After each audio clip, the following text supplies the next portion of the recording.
चुप कर जाओ गुड़िया, क्यों रोए जा रही हो? कुक्कू तो नहीं रो रहा। माँ, गुड़िया तो छोटी छोटी बातों पर रोना शुरू कर देती है। नाना प्लीज कल ना जाए, बस एक रोज और रह ले फिर चले जाना। फिर कौन सा आप रोएगी नहीं, आप तो फिर रोगी। बेटी मैं फिर आऊंगी, और अगर जाऊंगी तो फिर से आऊंगी। वो छोटी गुड़िया बहुत उदास थी क्योंकि कल उसकी नानी अम्मा अपने घर वापस जा रही थी। मम्मा, क्या ऐसा नहीं हो सकता कि हम नानों के पास में ही घर बना लें? मैं नहीं रह सकती अपनी नानों के बिना। मम्मा, हमें भी तो गर्मियों की छुट्टियां ही हैं, क्यों ना हम नानों के साथ चले जाएं? मम्मा, कुछ दिन बाद आप जाकर हमें ले आना। हाँ भाई, मैं भी यही कहना चाहती थी, परंतु मम्मा से डर रही थी। अच्छा अच्छा, चले जाना, आप दोनों मेरे साथ चले जाना। नहीं माँ, ये अकेले में आपको बहुत तंग करेंगे। मैं कुछ दिनों तक आऊंगी और इन्हें साथ ले आऊंगी। मम्मा, हम प्रॉमिस करते हैं हम अपने नानों को तंग नहीं करेंगे, और मैं तो अपनी नानों की कंघी भी किया करूंगी। नानो, मम्मा को मना ले। बच्चे जिद कर रहे हैं, छुट्टियां तो हैं, मैं ले जाती हूँ इन्हें अपने साथ। अच्छा चलो, गुड़िया को ले जाओ माँ, कुकू मेरे साथ आ जाएगा। ये सुनकर गुड़िया तो उछलने लगती है, वो तो बहुत खुश हो जाती है। नानों के साथ जाने की बात पहले मैंने की थी। मैं तो कब की ऐसा सोच रही थी, और आप भी तो मम्मा के साथ आ जाएंगे। अब सो जाओ और अपनी नानों को भी सोने दो, सफर ज्यादा है और सुबह मुंह अंधेरे ही जाना है आपकी नानों ने। फिर ऐसे वो सब सो जाते हैं। गर्मियों का मौसम था, सूरज तो सुबह सुबह ही आग बरसा रहा था। गुड़िया और उसकी नानी अपना सफर शुरू करने के लिए तैयार थीं। कुकू चुप कर जाओ, तुम थोड़े दिनों तक मम्मा के साथ आ जाना और फिर हम सब इकट्ठे वापस आ जाएंगे। परंतु नानों के साथ जाने का पहले मैंने कहा था। रानो, देखो कैसे रो रहा है मेरा कुकू। मुझसे नहीं देखा जाता अपने बच्चों को ऐसे रोते हुए। कुकू भी मेरे साथ ही जाएगा। ले जाओ माँ, इसे भी ले जाओ अपने साथ। परंतु कुकू, अगर नानों को तंग किया तो फिर कभी जाने नहीं दूंगी मैं। ये सुनकर तो कुकू उछलने लग जाता है। मम्मा मान गई, मम्मा मान गई। मैं तो अपनी नानों को जरा भी तंग नहीं करूँगा। कुकू, मैं तुमसे ज्यादा तेज उड़ूंगी, देखना अब पता चलेगा। फिर वो सब अपना सफर शुरू करते हैं। कुकू और गुड़िया तो बहुत तेज उड़ रहे थे, वो अपनी नानों से भी आगे आगे थे। ये पहाड़ कितने सुंदर हैं, ऊंचाई से तो जंगल कुछ ज्यादा ही सुंदर लगता है। फिर उड़ते उड़ते वो थक जाते हैं और वो सब नदी पर रुकते हैं। नानो, जब मम्मा छोटी सी थी तो वो भी अपनी नानों के साथ जाया करती थी। हाँ, एक बार तो आपकी मम्मा मुझसे चोरी चोरी ही अपनी नानों के पास चली गई थी। मैंने सारा दिन ढूंढा, जब मैं थक हार कर घर पहुंची तो मुझे पता चला कि रानो तो अपनी नानों के पास पहुंच चुकी है। ये सुनकर तो वो दोनों बहन भाई हंसने लग जाते हैं। मम्मा ने चोरी की? फिर मम्मा तो बहुत तेज थी जो अकेले ही अपने नानों के पास पहुंच गई। फिर गुड़िया की नजर नदी के पानी पर जाती है। वहाँ पर तो एक तितली नदी के पानी में गिरी पड़ी थी, वो डूबने ही वाली थी। नानो, नानो, हमें उस छोटी तितली को बचाना होगा, वो देखे सामने। ऐसा कहते हुए गुड़िया उस तितली को अपनी चोंच से उठाती है और पत्तों पर रख देती है। धूप में वो तितली अपने पर सुखाती है और फिर उड़ जाती है। मेरे बच्चों, ऐसे ही हमेशा दूसरों की मदद करते रहना। जो दूसरों की मदद करता है वो ही हमेशा जिंदगी में कामयाब होता है। वो फिर से उड़ते हैं। पानी पीने से और थोड़ा आराम करने से उनकी थकावट अब दूर हो गई थी और फिर शाम होने से पहले ही वो सब अपनी नानों के जंगल में पहुंच जाते हैं। मैं तो थक गई हूँ, परंतु नानो मैं तो जरा भी नहीं थकी। मैं बूढ़ी हूँ मेरी बच्ची, मेरा सांस फूल जाता है। नानो पास वाले पेड़ पर मेरा दोस्त रहता है जग्गू, मैं अपने दोस्त से मिलाऊं? जाओ जाओ बेटा, मिलाओ और रात होने से पहले पहले घर आ जाना। कुकू वहाँ से अपने दोस्त जग्गू से मिलने चला जाता है। नानो मैं भी अपनी दोस्त छोटी बुलबुल से मिलाऊं? आपको बुलबुल के घर का पता है? वो सामने बड़े पेड़ के पास ही तो है बुलबुल का घर। फिर गुड़िया भी छोटी बुलबुल से मिलने चली जाती है। आप कब आई गुड़िया? मैं तो अभी अभी अपने नानों के साथ आई हूँ, हम यहाँ छुट्टियाँ गुजारेंगे। चलो गुड़िया, मैं आपको अपने खिलौने दिखाती हूँ। कुकू भी जग्गू के साथ मजे कर रहा था। कुकू आप झूले पर बैठें और मैं आपको झूले देता हूँ। परंतु ज्यादा तेज ना देना झूले, मुझे डर लग रहा है। फिर कुकू झूले पर बैठ जाता है और जग्गू झूले देता है। ऐसे ही शाम हो जाती है। गुड़िया भी अपनी नानों के पास वापस आ जाती है। कुकू भी घर वापस लौट आता है। नानो नानो बहुत मजा आया, मैंने जग्गू के झूले पर बैठकर बहुत मजा किया और मैं भी अपनी दोस्त से खूब खेली। अच्छा बच्चों, अब रात हो गई है, आप ये फल खाएं और सो जाएं। कल हम आमों के बाग में जाएंगे।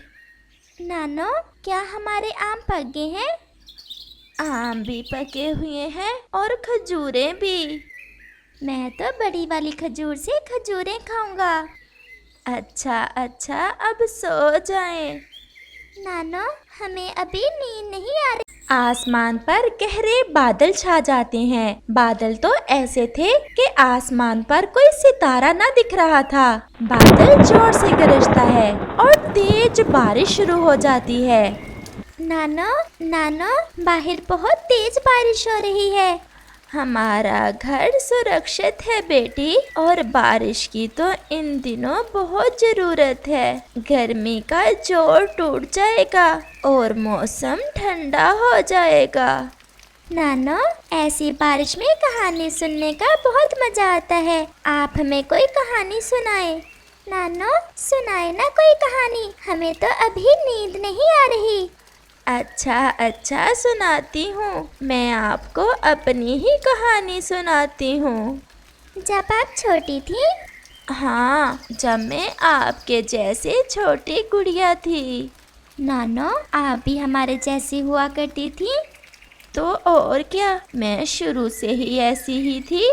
तो सुनो, मैं छोटी सी थी जब एक बार मैं घर से भोजन की खोज में निकली। मैं पहाड़ों पर बैठी हुई थी कि वहाँ एक चील आ जाती है। नानो चील तो बहुत बुरी होती है, वो दूसरे पक्षियों को खा जाती है। हाँ बेटी सुनो, मैं बताती हूँ तुम्हें। वो चील मुझसे कहती है, बेटी मुझे आँखों से कम दिखाई देता है, क्या तुम मुझे मेरे घर तक छोड़ आओगी? मैं तो अभी छोटी थी, मुझे ये मालूम ना था कि चील तो बहुत खतरनाक होती है। मैं उस चील की बातों में आ जाती हूँ। फिर मैंने उस चील से कहा, क्यों नहीं आंटी चील, आपका घर कहाँ है? सामने गुफा में, गुफा के अंदर रहती हूँ मैं। मैंने वो गुफा तो देखी हुई थी, इसलिए मैंने उस चील से कहा, चले आंटी चील, मुझे गुफा के रास्ते का अच्छे से पता है, मैं आपके साथ चलती हूँ। फिर वो चील मेरे पीछे पीछे उड़ने लगी और मैं आगे आगे। थोड़ी ही देर में हम उस गुफा के पास पहुँच जाते हैं। फिर मैं गुफा के बाहर एक पेड़ पर बैठ गई तो उस चील ने मुझसे कहा, बेटी तुमने मेरी मदद की है, मेरा दिल कर रहा है कि मैं आपको एक बड़ी वाली चॉकलेट दूं। चलो मेरे साथ, मेरे घर ढेर सारी चॉकलेट हैं, मैं देती हूँ अपनी बेटी को चॉकलेट। ये सुनकर मुझे थोड़ा थोड़ा शक होने लगा कि वो चील मुझे अपने साथ गुफा में क्यों ले जाना चाहती है। फिर मैंने कहा, आंटी, मैं यहीं बैठती हूँ और आप मुझे यहाँ ही वो चॉकलेट ला दें। मैं आपके साथ आपके घर नहीं जाऊंगी। डर गई हो क्या? मैं बूढ़ी चील हूँ, अब मैंने मांस खाना छोड़ दिया है। चलो मेरी बच्ची, मेरे साथ चलो। परंतु मैं भी सब समझ गई थी। मैं थोड़ा दूर होकर बैठ गई और उस चील से कहा, मैंने आपकी मदद की और आप इतनी बुरी हो कि मुझे ही शिकार बनाना चाहती हो। मैंने ऐसा कहा ही था कि वो चील तो तेजी से मेरी तरफ बढ़ती है। मैं भी बहुत तेज थी, मैं वहां से तुरंत उड़ जाती हूँ। वो चील मेरे पीछे पीछे और मैं आगे आगे। वो उड़ने में मेरा मुकाबला कहाँ कर सकती थी। फिर वो थक जाती है और वापस लौट जाती है। फिर ऐसे मैं उस चील से बच जाती हूँ। तो फिर हमारी नानो तो बहुत बुद्धिमान निकली। हमारी नानो तो चील से भी ज्यादा तेज उड़ती थी। गुड़िया और कुकू, ऐसे ही आपने हमेशा दूसरों की मदद करना है, परंतु कभी लालच नहीं करना। खिड़की से बारिश के कारण मिट्टी की मीठी मीठी सुगंध आ रही थी और बारिश की आवाज तो ऐसे थी जैसे रात में कोई संगीत सुना रहा हो। गुड़िया और कुकू बहुत आराम से अपनी नानों के पंखों में छुपे बैठे बारिश का मजा ले रहे थे। आम का वो पेड़ जंगल में बहुत पुराना था। इस पेड़ ने अपनी जिंदगी में हजारों मौसम आते और जाते देखे थे।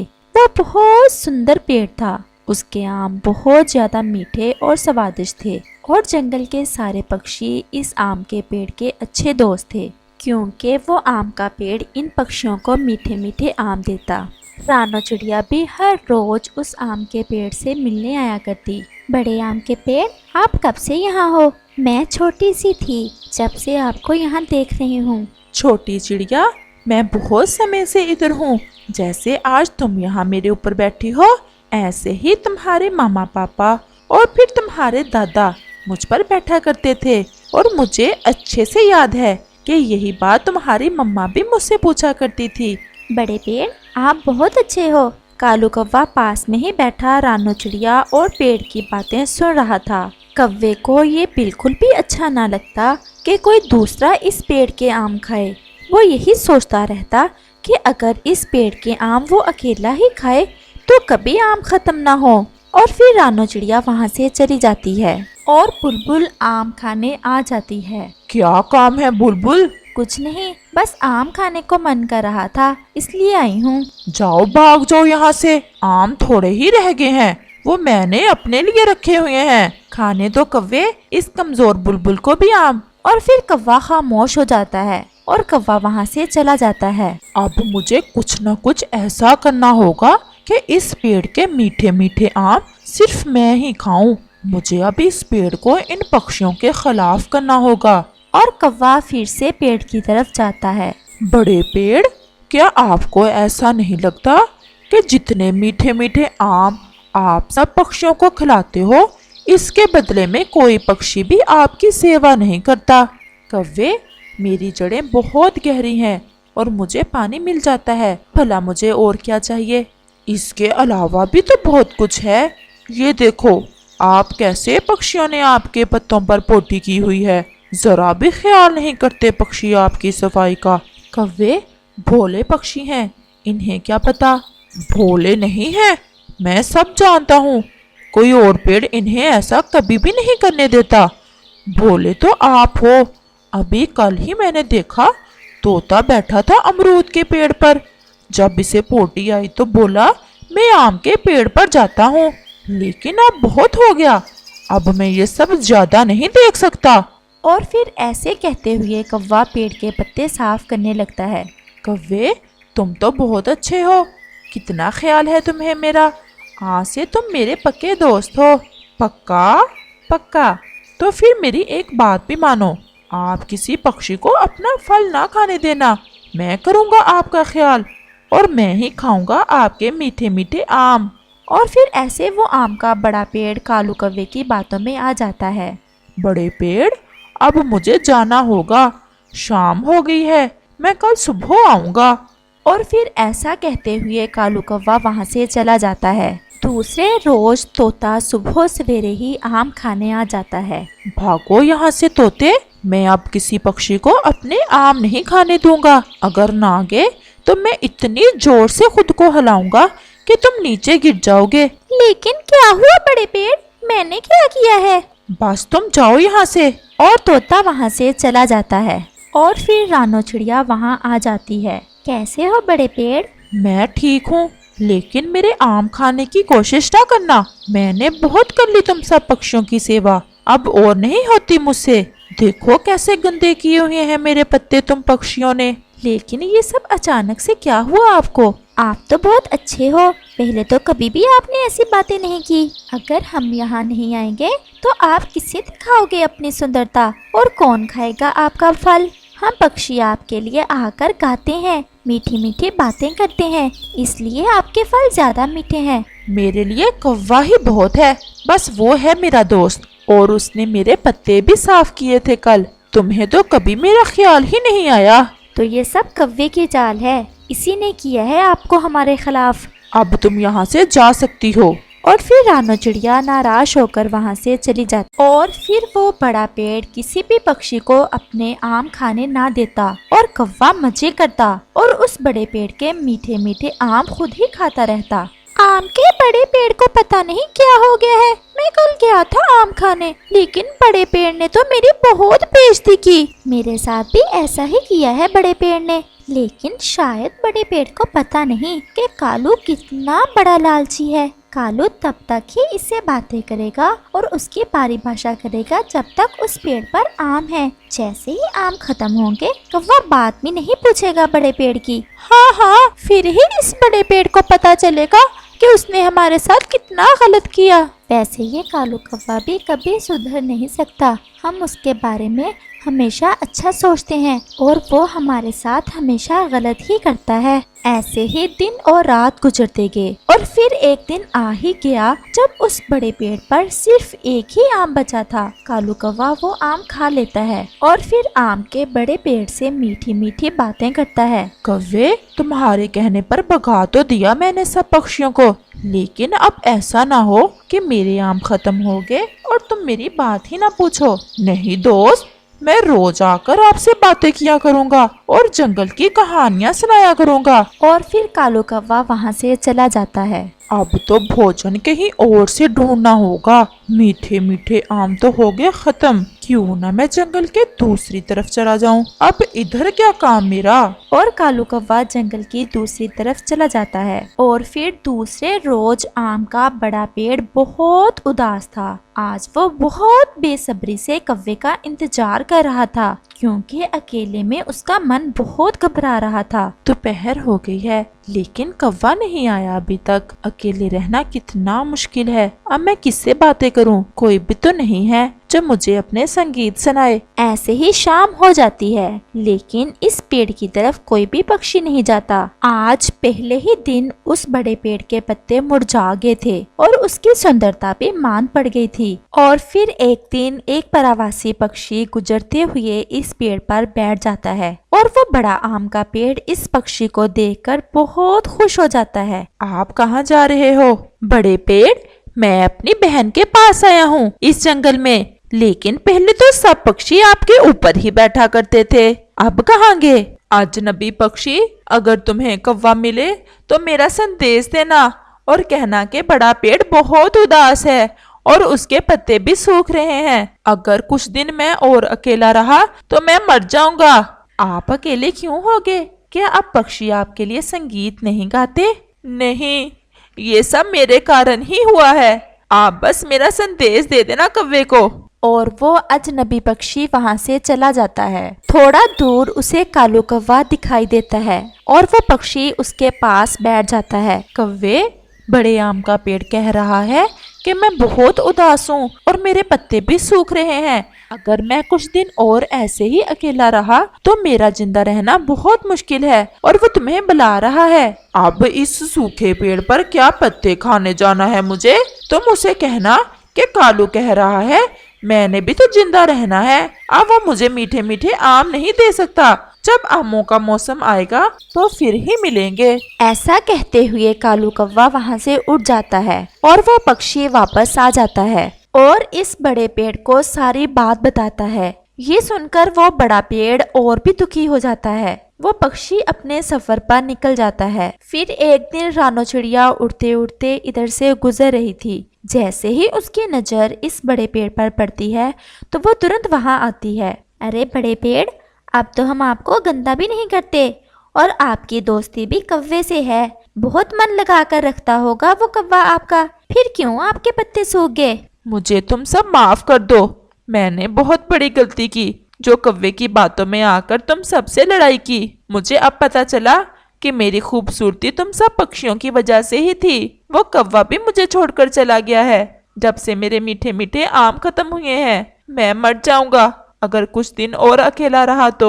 और फिर सब पक्षी उस बड़े पेड़ को माफ कर देते हैं और वो फिर से इस बड़े पेड़ पर आकर बैठने लगते हैं और उसके लिए संगीत गाते हैं और उससे मीठी मीठी बातें करते हैं। कुछ ही दिनों में वो बड़ा पेड़ फिर से हरा भरा हो जाता है और सब मिलजुल कर खुशी खुशी जिंदगी गुजारते हैं। इस कहानी से हमें सीख मिलती है कि हमें मिलजुल कर रहना चाहिए, क्योंकि हमारी जिंदगियां एक दूसरे के साथ जुड़ी हैं। हम अकेले कभी भी जिंदा नहीं रह सकते।